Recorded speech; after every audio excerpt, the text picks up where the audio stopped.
Hello everyone, Silent Snake 76, aka The Snake here, and today we're going to be covering how to draft from competitive to Swiss, how to pick your cards using the acronym BREAD, selecting your champion, and then going in to try to win prizes. I hope you enjoy. Hello everyone, and welcome to this Hex Shards of Fate drafting guide. 8 players can compete in a tournament by providing 3 boosters and 100 platinum in order to win cool prizes. One type of draft queue is Swiss type, where you get 3 rounds of guaranteed play and can earn 1 pack per win. Competitive draft is 3 rounds of single elimination, where you can earn 5 packs for first, 3 packs for second, or 2 packs for third and fourth. In order to sign up for a tournament from the main window, click Play Now and select Tournaments. Once in the tournament window, you will notice Constructed, Sealed, and Draft. You can deselect Constructed and Sealed in order to focus on drafts. In the draft window, you'll notice there's Competitive Draft Queue and Draft Queue. Entry fee for these tournaments can be provided one of 2 ways. You can provide a draft ticket which costs 0 platinum, or you can use boosters and platinum in order to gain entry into the tournament. Once in the queue, you just need to make sure there's 8 players in order for the tournament to start, and then you can begin drafting. Players begin by opening their first packs and selecting 1 card out of the 15. The remaining 14 go to the player seated to your left, and you receive 14 from the player seated to your right. You then select another card to add to your deck, and this process continues until everyone's first booster is empty. The second pack proceeds the same way, except packs are passed to the right rather than the left, and the third pack switches once more, heading left just like the initial pack. Here we have opened up our first booster pack. A booster pack can contain 1 rare or legendary, 3 uncommons, and 11 common cards. You will have 75 seconds to make your first selection, and the time will be reduced by 5 seconds for each subsequent pick. Should you fail to select a card before the timer expires, the computer will select one of the available cards randomly. After all 3 packs have been opened and picked through, you will be taken to the deck building screen. There you will see the 45 cards you have selected, from which you will build a 40 card deck. You will also have access to as many standard resources as you need, as well as any of the champions available.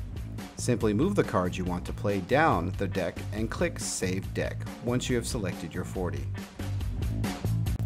If you're new to Booster Draft, a good rule of thumb to follow when evaluating cards for Booster Draft is the bread system.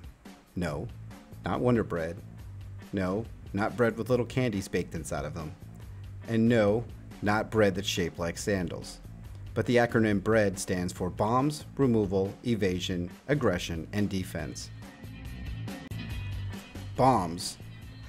These are the cards that can win games all by themselves and are generally rare and legendary cards. Uranaz, Jadim, and Living Totem are good examples of cards that can carry a draft deck all by themselves, and you shouldn't see these past the first couple picks in each pack. Removal. These are cards that can handle threat opposing troops. Cards like Murder, Burn, and Inner Conflict are always welcome in draft decks. The more ways you have to handle their quality troops, the more likely you will be able to bring yours to bear against them. Evasion. Here you are looking for troops that have powers to evade opposing blockers. Flight is the most obvious, and cards like Thunderbird and Giant Corpsefly are at a premium, in large part because they are difficult to stop. However, this also includes cards like Wailing Banshee or Gem-Crazed Berserker socketed with Ruby or Tenacity. The tougher it is for your opponent to block, the easier it is for you to finish them and move on to your next opponent. Aggression. When in doubt, you want to try and kill your opponent as fast as possible.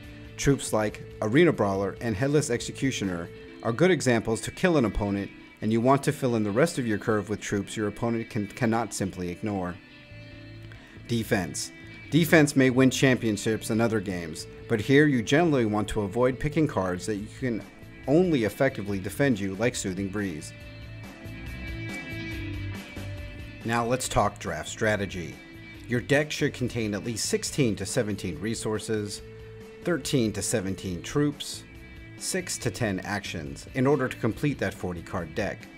How many troops and actions you build into your deck is based on the number of cards and the quality of cards you draft.